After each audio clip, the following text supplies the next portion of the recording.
Gold trusted gold buyers. మీరు తాకట్టు పెట్టిన బంగారాన్ని విడిపించి ఈ రోజు ఉన్న మార్కెట్ ధరకు కొనబడను. ఎందుకని? నా ఫస్ట్ టైం ప్రెగ్నెన్సీ ఇప్పుడు చూడడానికి వచ్చింది. అవును, నీ దగ్గర కొన్ని బుక్స్ తీసుకెళ్ళినట్టుంది. అవి నాన్నగారి లైబ్రరీలోవి. నా దగ్గర ఉన్న రెసిపీ బుక్స్ చూసి ఫోటో కాపీ తీసుకొని ఇస్తానని చెప్పి తీసుకెళ్ళింది. ఒక స్నేహితురాలిగా రమ్య పైన మీకున్న అభిప్రాయం?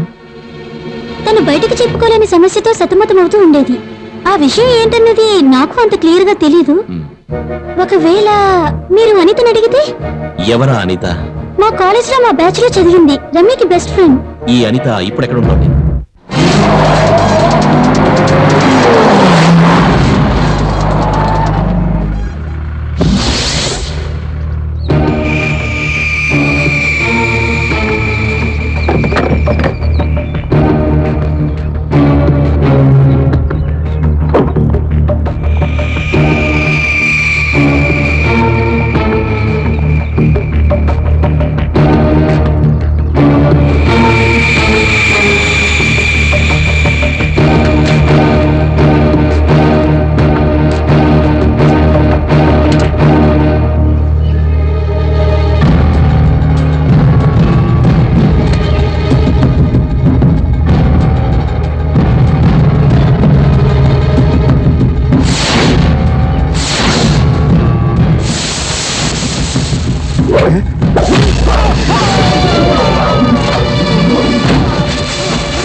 నిన్ను మేపుతున్నది ఎవర్రా? జాన్ సాముయల్.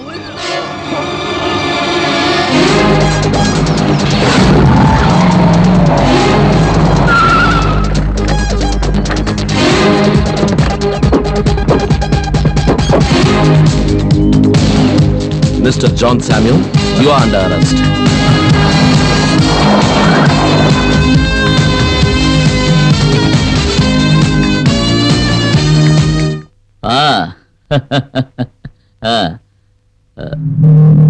మళ్ళీ చేస్తాను. I'm arresting mister James Joseph IPS, who is under suspension.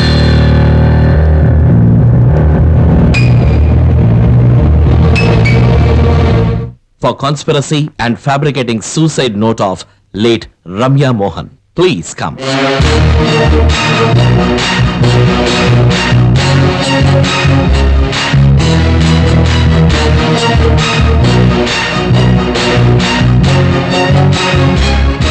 మీకు ఈ స్థితికి ఎవరో తెలుసు?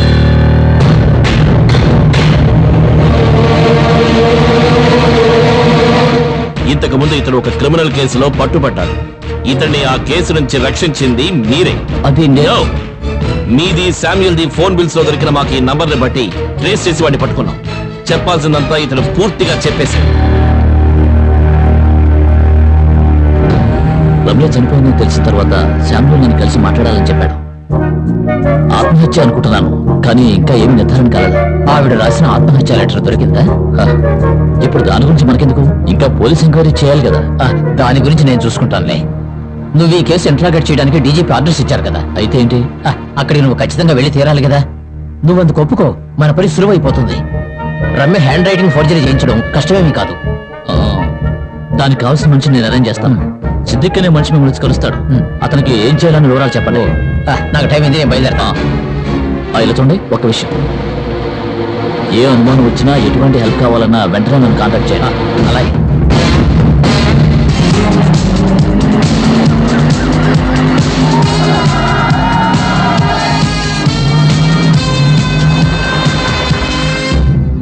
సార్, మనకు సంఘటనా స్థలంలో దొరికిన రాక్సాన్ పౌడర్ ఇక్కడదే సార్.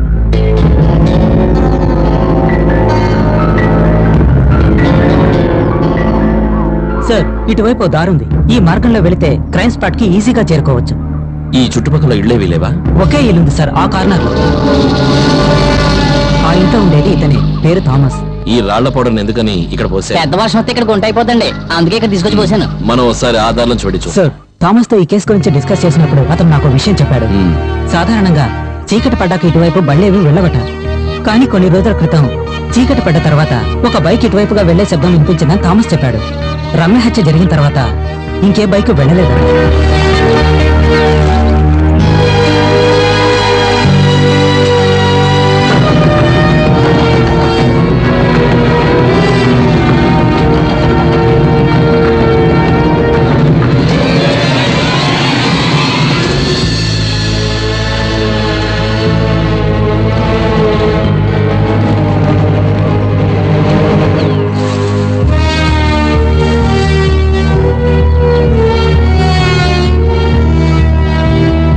సార్,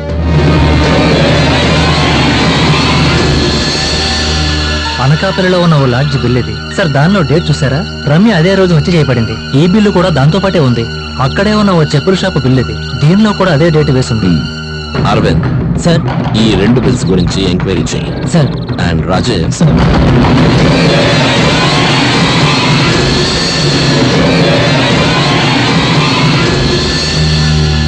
ఏమైంది సార్?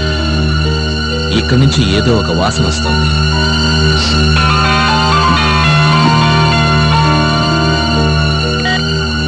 శ్యామ్ హియర్. ఏంటి బషీర్, దొరికిందా? ఇప్పుడు ఎక్కడున్నావు? నేను వెంటనే వస్తున్నా. ఈ నూతిలోకి ఎవరైనా దింపండి. సార్. దొరికినవన్నీ కలెక్ట్ చేయండి. పబ్లిసిటీ వద్దు. Okay sir. అర్థమైంది కదా sir.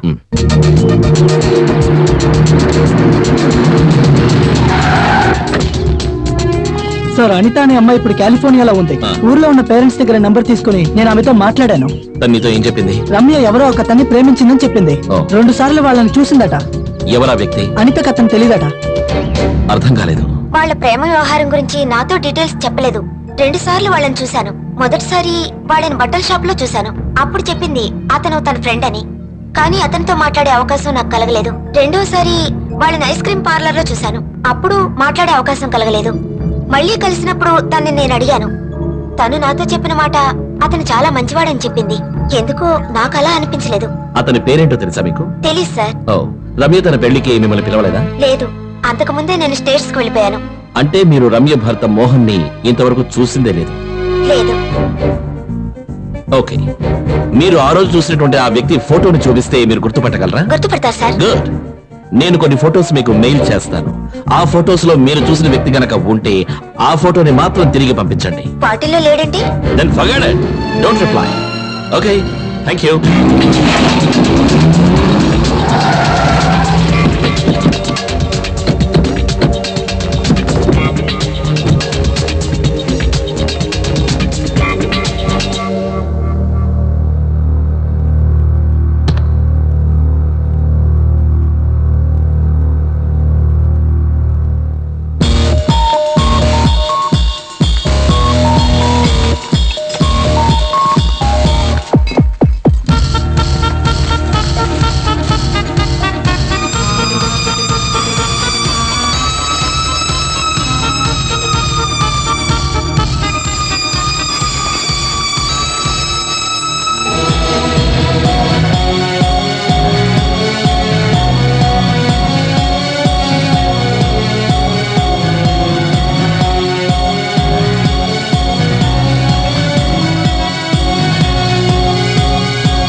comes the most brilliant criminal I have ever seen.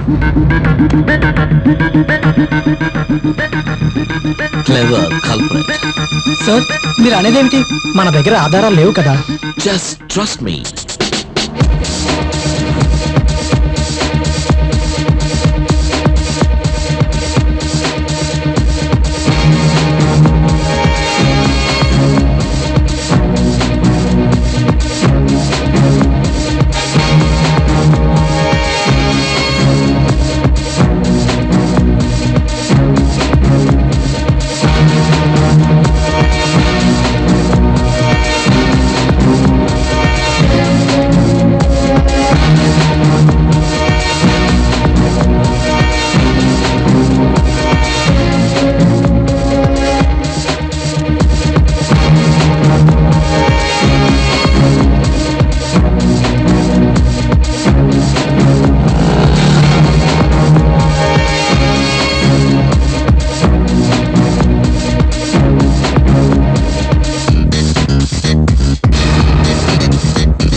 ఈ వ్యక్తి ఇక్కడికి వచ్చినట్టు నాకు గుర్తుకొస్తుంది. ఏం కొనడానికి వచ్చారు? అది నాకు తెలియదండి. ఇప్పుడు గుర్తుకొచ్చింది ఆయన ఏం కొన్నారో. ఏంటి ఆలోచించి చెప్తున్నారు? దానికి ఒక కారణం ఉంది sir. John Samuel real estate business లో నేను కూడా సరైన పార్ట్నర్ గా ఉండేవాడిని. విశాఖపట్నం పరిసర ప్రాంతాల్లో నేను చేసే రియల్ ఎస్టేట్ బిజినెస్ లో మోహన్ కుమార్ ఎప్పుడూ మాకు అడ్డుపడుతూ ఉండేవాడు. మోహన్ కుమార్ అడ్డు కలిగించుకోవడం కోసం మేం పన్నిన పన్నాగంలో రమ్య చనిపోయింది. ఒక సూసైడ్ నోట్ను రాయించి దాని ద్వారా మోహన్ కుమార్ని ఇరికించాలని నేను జాన్ సామ్యూల్ నిర్ణయించుకున్నాం. ఎస్పీ జేమ్స్ జోసెఫ్ ని, జాన్ శామ్యూల్ ని మేము అరెస్ట్ చేశాం. రమ్య ఆత్మహత్య గల కారణం ఏంటో మీరు కనిపెట్టారా? ఎస్, మీ ప్రశ్నలకు సమాధానం చెప్పడానికి మిస్టర్ శ్యామ్ ప్రసాద్ ఇక్కడికి రమ్మన్నాను.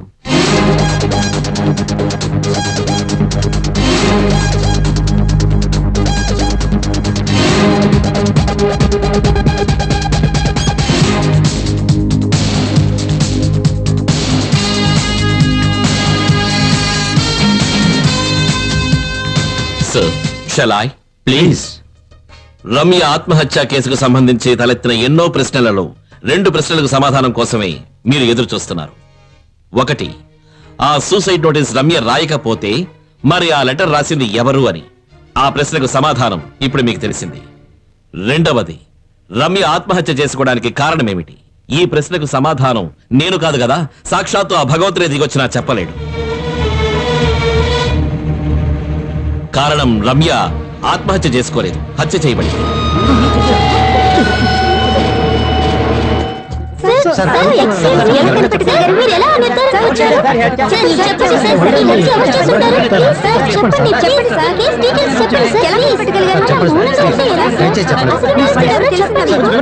ప్లీజ్ కూర్చోండి, దయచేసి కూర్చోండి. చెప్పేది మీకే. ప్లీజ్ మీరందరూ నిశ్శబ్దంగా ప్రశాంతంగా కూర్చోండి. ప్లీజ్ ప్లీజ్ ఏం చెప్తున్నారో మీరందరూ ప్లీజ్ దయచేసి కూర్చోండి. ప్లీజ్. మీ సందేహాలకి శ్యామ్ సమాధానాలు చెప్తారు. ముందు అతన్ని మాట్లాడనివ్వండి. సార్ ఏం జరిగింది? నిజం చెప్పండి. మోహన్ కుమార్ కాలేజ్ రాజకీయాల్లో తన ప్రతిభను చాటి బాగా వృద్ధిలోకి వచ్చినటువంటి ఒక యువ నేత, విద్యార్థుల ప్రియ అధ్యాపకుడు. రమ్య రాజకీయాలు మాత్రమే కాకుండా సమాజ సంఘటనలపై ఎంతో అభిరుచి కలిగినటువంటి మోహన్ కుమార్ పనిచేస్తున్న అదే కాలేజీలో చదువుతున్న విద్యార్థిని. ఎంతో సహజంగా మోహన్ పై తనకున్న ఆరాధన పెరిగింది. మోహన్ యొక్క రాజకీయ జీవితాన్ని అర్థం చేసుకున్న రమ్య తన కుటుంబ సభ్యుల్ని ఎదిరించి మరీ మోహన్ కుమార్ ని పెళ్లి చేసుకుంది. నిజం చెప్పాలంటే రమ్య మోహన్ కుమార్ ని ప్రేమించిందా?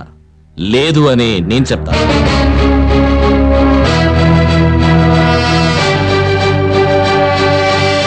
రమ్యకు మోహన్ కుమార్ పై ఉన్నది ఒక రకమైన ఫ్యాసినేషన్ మాత్రమే.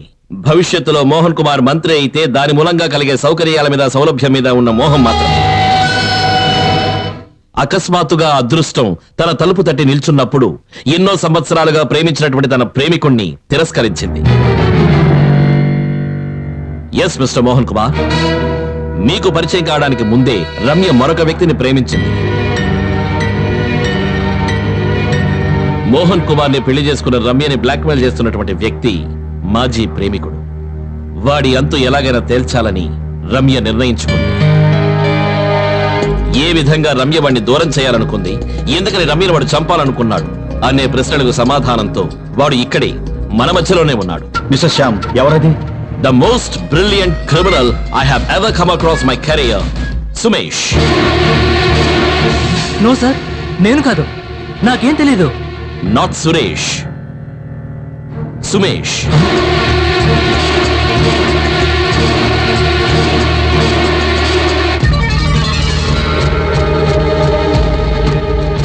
ఏమిటి సుమేష్, ఇక చెప్పాల్సింది నువ్వు చెప్తావు ఏంటి? నో, ఏ ఆధారంతో మీరు ఇలా చెప్తున్నారు? లేదు, వాడు అలా చేసుండడు అని మీకెలా తెలుసు? వీడు ఆ రోజు రాత్రి బెంగళూరులో బయలుదేరి మరుసటి రోజు ఉదయం వైజాగ్ వచ్చాడు కనుక. ఆ రోజు ఉదయమే సుమేష్ వచ్చాడు అని అనడానికి ఏమిటి ఆధారం? సార్, ఆ రోజు ఉదయమే అట్లస్ ట్రావెల్స్ లో 3వ నెంబర్ బస్సులో ఊళ్ళోకి వచ్చాను. మళ్ళీ తిరిగి వెళ్ళడానికి రిటర్న్ టికెట్ తీసుకుందామని వాళ్ళ ఆఫీసుకి కూడా వెళ్ళాను. నేను వాళ్ళ బస్సులో రెగ్యులర్ గా ట్రావెల్ చేస్తాను. నేను వాళ్ళందరికీ బాగా తెలుసు. కావాలంటే నేను చెప్పింది నిజమా కదా అని వాళ్ళ ఆఫీస్కి ఫోన్ చేసి కనుక్కోండి. బషీర్, సార్,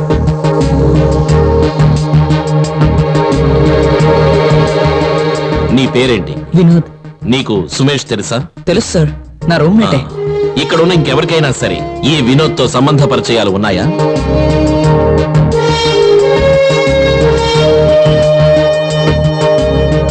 సార్, ఇప్పుడు ఎవరైనా వీడిని చూసినట్టుగా ఎవరైనా చెప్పగలరా? సార్, ఆ రోజు బైక్ లో వచ్చి వివరాలు అడిగింది ఇతనే. Yes, I know. It was just for a confirmation. హత్య జరిగిన మరుసటి రోజు ఉదయం నీ స్నేహితుడు వినోద్ ఎందుకని మోహన్ కుమార్ గారింటికి వెళ్ళాడు? నాకు తెలీదు. సార్, అమెరికాలో ఉన్న రమ్య ఫ్రెండ్ అనిత సుమేష్ ఫోటోను ఐడెంటిఫై చేసేంత వరకు కూడా మాకు ఇతని మీద అనుమానం లేదు. ఆ తర్వాత ఇతని గురించి, ఇతని ఒక్కొక్క యాక్టివిటీస్ గురించి మేము డీటెయిల్ గా వాచ్ చేయడం మొదలు పెట్టాం. అప్పుడు నా ఇన్వెస్టిగేషన్ బెంగళూరులో మొదలైంది. అక్కడి నుంచే వినోద్ గురించిన ఇన్ఫర్మేషన్ మాకు దొరికింది. వినోద్ చెప్పిన తర్వాతే మిస్టర్ సుమేష్ అండ్ రమ్యల యొక్క పూర్వ సంబంధం గురించి మాకు తెలియవచ్చింది. అదే సమయంలోనే సుమేష్ ట్రావెల్ చేశాను అని చెప్తున్నటువంటి 22వ తారీఖున బుక్ చేసినటువంటి టికెట్ మీద బెంగళూరు నుంచి వచ్చింది వినోద్. సుమేష్ అంతకు 10 రోజులు ముందుగానే బెంగళూరు నుంచి తన సొంత బైకులో ఇక్కడికి వచ్చి చేరుకున్నాడన్న విషయం మాకు తెలిసింది. రిటర్న్ జర్నీ కోసం టికెట్ తీసుకున్నటువంటి వినోద్ మధ్యలోనే తన సొంత ఊరైన విజయవాడలో దిగిపోయినట్టుగా చెప్తున్నాడు. కానీ 23వ తారీఖు ఉదయాన్న 3వ నంబర్ బస్సులో సుమేష్ ట్రావెల్ చేసినట్టు, రిటర్న్ టికెట్ కూడా బుక్ చేసుకున్నట్టు ఆ ట్రావెల్ ఏజెన్సీ వాళ్ళు బల్లగుద్దిమని చెప్తున్నారు. ఈ 2 స్టేట్మెంట్స్ ఉన్న తేడాని ఆధారం చేసుకుని మేము ఒక నిర్ణయానికి వచ్చాం. సరిగ్గా సంఘటన జరిగిన నాడు రాత్రి 12 గంటలకి సుమేష్ మోహన్ కుమార్ ఇంటి నుంచి బెంగళూరుకి బయలుదేరాడు. బెంగళూరు నుంచి బయలుదేరిన సుమేష్ వినోద్ కూడా తెలియకుండా వినోద్ వచ్చి దిగిన అదే బస్సులో ఎక్కి విశాఖపట్నంలో దిగాడు. తను ఆ బస్సులోనే వచ్చాడు అని అందరినీ నమ్మించడం కోసమే సుమేష్ ట్రావెల్ ఏజెన్సీకి వెళ్లి రిటర్న్ టికెట్ బుక్ చేశాడు. సుమేష్ వేసిన ప్లాన్ సరిగ్గా జరిగిందో లేదో అని తెలుసుకోవాలన్న ఉద్దేశంతోనే ఆ మరుసటి రోజు ఉదయాన్నే వినోద్ ని మోహన్ కుమార్ ఇంటికి బైక్ లో పంపించాడు. లేదు, ఇది పచ్చి అబద్ధం. ఇంకెవరినో కాపాడడం కోసం నా మీద లేనిపోని నిందలు వేస్తున్నాడు. అన్నయ్య, నేను నిరపరాధిని. వీళ్ళు ఏదో కుట్ర పన్నుతున్నారు. ఇంకా నువ్వు అంగీకరించడానికి సిద్ధంగా లేవు కదూ? ఒప్పుకోవాలా? నేను ఎందుకు ఒప్పుకోవాలి? నేను చెయ్యని నేరాన్ని నేను ఎందుకు ఒప్పుకోవాలని? So please, you'll have to excuse me now. Arvind, వాడిని ఎక్కడికి తీసుకెళ్తున్నారు? నాకు అది తెలియాలి. చూడండి, మీరు వారి చేత బలవంతంగా నేరం ఒప్పించాలని చూస్తే దానికి నేను ఒప్పుకోను.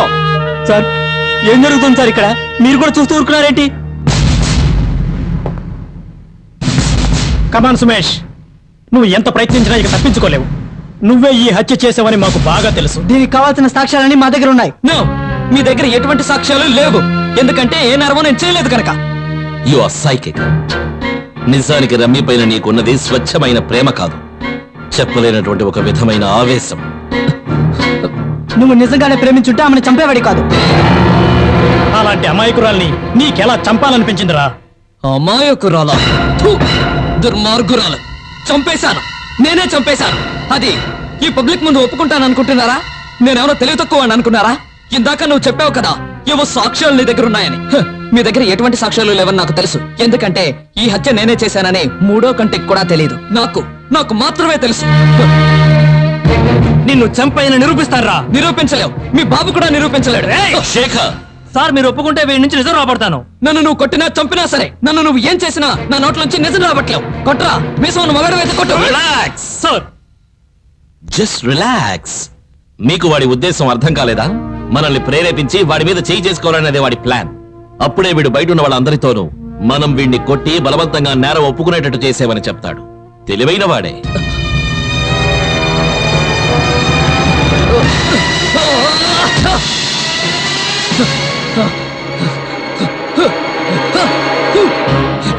సార్ సార్ నేను కాపాడండి. బలవంతాన నా చేత ఈ నేరం ఒప్పించాలనుకుంటున్నాడు. చూడండి, మీరందరూ చూస్తున్నారుగా, రక్తం వచ్చేట్టు నన్ను కొట్టి ఆ నేరాన్ని ఒప్పుకోమని చెప్తున్నాడు. అన్నయ్య అన్నయ్య, నేను ఈ నేరం ఒప్పుకోకపోతే నన్ను చంపేస్తానని బెదిరిస్తున్నాడు. అన్నయ్య అన్నయ్య, నువ్వే నన్ను ఎలాగైనా కాపాడాలి. దుర్మార్గురాలు, చంపేశాను, నేనే చంపేశాను. ఈ పబ్లిక్ ముందు ఒప్పుకుంటాను అనుకుంటున్నారా? నేనెవరో తెలివి తక్కువ అనుకున్నారా? ఇందాక నువ్వు చెప్పావు కదా, ఏవో సాక్ష్యాలు నీ దగ్గర ఉన్నాయని. మీ దగ్గర ఎటువంటి సాక్ష్యాలు లేవని నాకు తెలుసు. వీడొక సామాన్యమైన క్రిమినల్ కాదు. తనే స్వయంగా ఒక హత్యా పద్ధతిని కనిపెట్టి దాన్ని అత్యద్భుతంగా ఎగ్జిక్యూట్ చేసినటువంటి ఒక పర్వర్టెడ్ జీనియస్. అది ఎవరికీ తెలిసే ఛాన్సే లేదన్న అమిత ఆత్మవిశ్వాసమే ఇతని పథకం వెనుకున్న ముఖ్యాంశం. I know how you did it.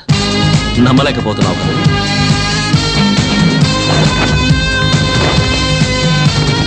I can prove this. బెంగళూరులో ఉన్న classic lodge manager, hardware shop వ్యక్తి నీ ఫోటోని బాగా గుర్తుపెట్టారు. It's over Sumesh, it's all over. ఇక నువ్వే చెప్పాలి, చెప్పక తప్పదు. చెప్తాను సార్, జరిగిందంతా చెప్తాను. స్కూల్లో చదువుకునేటప్పటి నుంచి నేను రమ్య చాలా క్లోజ్ ఫ్రెండ్స్. రమ్య కోరిక ప్రకారమే నేను ఇంజనీరింగ్ చేయడానికి బెంగళూరుకు వెళ్ళాను. హాలిడేస్కి వచ్చినప్పుడల్లా మేమిద్దరం కలిసి బయటకు వెళ్ళేవాళ్ళం. నేనేం చేయను, ఎంత చెప్పినా మా నాన్న వినిపించుకోవటం లేదు. డాక్టర్ను ఇంజనీర్ను వచ్చి చేస్తానన్న మీ నాన్న ఇప్పుడు రాజకీయ నాయకుడు కావాలంటవేంటి? నాకు తెలీదు, రాజకీయ నాయకుడు అవ్వడంతో అతన్ని చేసుకోవాలని అంటున్నారు. ఓ, చేసుకోబోయేవాడు ఎవడైనా సరే నీకు నచ్చాలి కదా. లేదు సుమేష్, నాకైతే ఇష్టం లేదు. నేను ఎంతగానో ప్రయత్నించి చూశాను, మా నాన్న ససేమిరా ఒప్పుకోవడం లేదు. ఈ పెళ్లికి ఒప్పుకోకపోతే చనిపోతానని బెదిరిస్తున్నారు. నేనొక నిర్ణయం తీసుకున్నాను. మనం కలిసి జీవించడానికి ఆయన ఒప్పుకోకపోతే కలిసి చనిపోతాం. రమ్య, నీకు మతండే మాట్లాడుతున్నావా? మరి నన్ను ఏం చేయమంటావు సుమేష్? పోనీ నువ్వే చెప్పు. మీ నాన్నగారి మాటే విను. నేను బెంగళూరుకు వెళ్ళిపోయాను. తన్ని మర్చిపోవడానికి నేను ఎంతగానో ప్రయత్నించాను, కానీ అది నా వల్ల కాలేదు. ఎన్ని రోజులు గడిచినా నా మనసులో తన రూపం మెదులుతూనే ఉంది.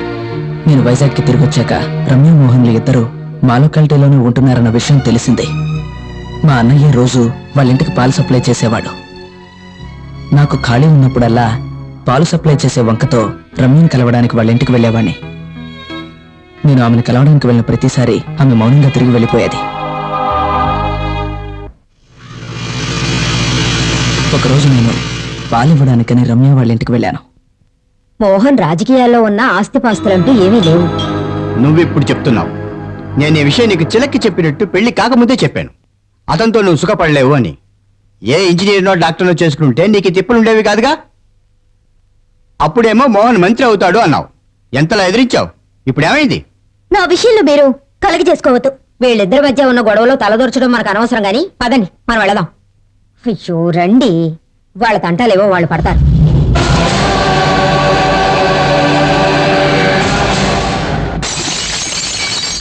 ఆ సంఘటన జరిగిన తర్వాత నేను బెంగళూరుకి తిరిగి వెళ్ళిపోయాను. నేను ఎంతగానో ప్రేమించిన రమ్య నన్ను మోసం చేసిందని తెలియగానే నేను కుమిలిపోయాను. ఆ సమయం నుంచి నేను మానసికంగా కృంగిపోయాను. డ్రగ్స్కి అలవాటు పడ్డాను. పోనీరా, మర్చిపో. అది కాకపోతే ఇంకొకటి. కానీ ఇక మీదట నువ్వు ఒక విషయం గుర్తుంచుకో సుమేష్, ఇక మీదట నువ్వు అమ్మాయిని నమ్మకురా. తన్ని కోల్పోయానన్న బాధతో నేనుండగా తను ఇంకొకరిని పెళ్లి చేసుకోవడం చూస్తూ నేను తట్టుకోలేకపోతున్నాను.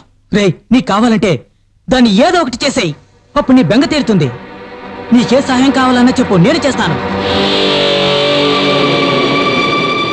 వినోద్ ఏదో క్షణిక ఆవేశంలో అలా అన్నా నేను అది నిజం చేయాలనుకున్నాను. నా ఆలోచనలు మరింత బలపడ్డాయి. నేను ఇంటర్నెట్లోనూ బుక్స్లోనూ రెఫర్ చేసి సూసైడ్ అని నమ్మించే విధంగా ఒక మర్డర్ ప్లాన్ చేశాను. అప్పటి నుంచి మోహన్ లేని సమయంలో రమ్య దినచర్యలను నేను గమనిస్తూ వచ్చేవాణ్ణి.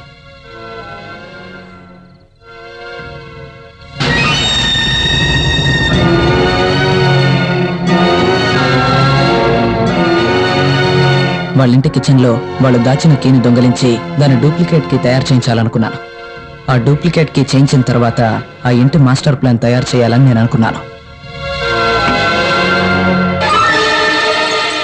2 రోజులు గడిచాక డూప్లికేట్ కి నా చేతికొచ్చింది. ఆ తర్వాత ఒరిజినల్ కి తీసిన చోటే పెట్టేశాను. ఈ హత్యా పథకాన్ని తయారు చేసి అమలుపరచడానికి ఎంతకాలం పట్టింది? 2.5 years. సి 2.5 సంవత్సరాలు. A long 2.5 years. That shows his deep vendetta and his commitment, which makes him a very dangerous criminal. The plot was set, sir, and he was waiting for an opportunity. అప్పుడే Mohan Kumar by election కోసం nominate చేశారు. ఇదే సరైన అవకాశమని నిర్ణయించుకున్నాడు. 12వ తారీఖు బెంగళూరు నుంచి సొంత బైక్లో బయలుదేరిన సుమేష్ మధ్యలో ఒక లాడ్జ్లో బస చేశాడు. ప్రతిరోజు ఉదయం లాడ్జ్ నుంచి బయలుదేరే ఇతడు రాత్రి అయ్యేసరికి మోహన్ కుమార్ ఇంటికి చేరుకునేవాడు.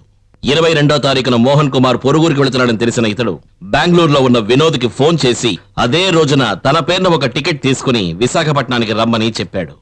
22వ తారీఖు ఉదయాన్నే సుమేష్ లాడ్జ్ నుంచి బయలుదేరాడు. టెరసుపై ఉన్నటువంటి నాచు మీద తన ఫుట్ ప్రింట్స్ పడతాయన్న ఉద్దేశంతో లాడ్జ్ పక్కనే ఉన్న ఒక కొట్లో 12వ నంబర్ సైజుతో జత చెప్పులు కొనుక్కున్నాడు.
ఈ సమస్య తీరిపోతుంది. ఎలాగా?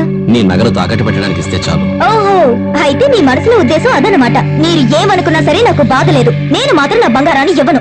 నీకు నా పైన నమ్మకం లేదా? ఎలా నమ్మమంటారు? మీ నాన్న ఎలా డబ్బు సంపాదించాడో ప్రజలందరికీ కూడా తెలుసు. మీ దృష్టిలో మా నాన్న దుర్మార్గుడే అయి ఉండొచ్చు, కానీ ఆయన నాకు దేవుడు. తండ్రి పేరు తెలియని మీకు ఆ విలువ తెలుసు.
ఇది హత్య అని మీరు ఎలా కనిపెట్టగలిగారు? రమ్య బెడ్షీట్ పై పడినటువంటి విషపు చుక్కలు బెడ్ పై ఉన్నటువంటి బాటిల్లోంచి పడినవేనన్న పోలీసుల నిర్ధారణ సరైనది. కానీ అందులోని 5 చుక్కలు తేడాగా కనిపించాయి. దాన్ని మీరు ఎలా గమనించారు? సార్, బాటిల్ నుంచి నేచురల్ గా కింద పడినటువంటి చుక్కకి, ఒక హైట్ నుంచి తిన్నగా కింద పడినటువంటి చుక్కలకి ఎంతో తేడా ఉంటుంది. I'll explain. బషీర్, ఇవే సార్ ఆ 5 చుక్కలు. So see the difference. విచారణ ద్వారా తెలిసినది ఏమిటంటే, ఒక పైప్ లైన్ ద్వారా స్ట్రైట్ గా పడినటువంటి చుక్కలే ఈ చుక్కలు. ఈ 5 చుక్కల లైన్ హత్య జరిగినటువంటి రూములో ఉన్న వెంటిలేషన్ వైపుగా వెళ్ళింది.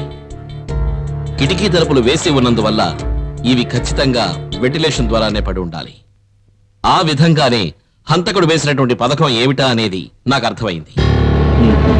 కానీ అప్పుడు కూడా నన్ను వేధించిన ప్రశ్న ఏమిటంటే, ఈ రకంగా హత్య చేయాల్సిన ఒక వ్యక్తి ఎందుకు రూముకు బయటే ఉండాలి? కాకపోతే పని మనిషి జానకిని ఎంక్వైరీ చేసినప్పుడే, ఇన్వర్టర్ గురించి తను మాకు చెప్పినప్పుడే అర్థమయ్యింది, ఇన్వర్టర్ ని ఆఫ్ చేసిన తర్వాతే హంతకుడు రూమ్ నుంచి బయటికి వెళ్ళాడు అని. కారణం, హంతకుడు ప్లాన్ చేసినటువంటి తాడు తిన్నగా స్టడీగా నించోవాలి అంటే ఫ్యాన్ ని తిరగకుండా ఆఫ్ చేయక తప్పదు. My job is finished sir, and he is all yours.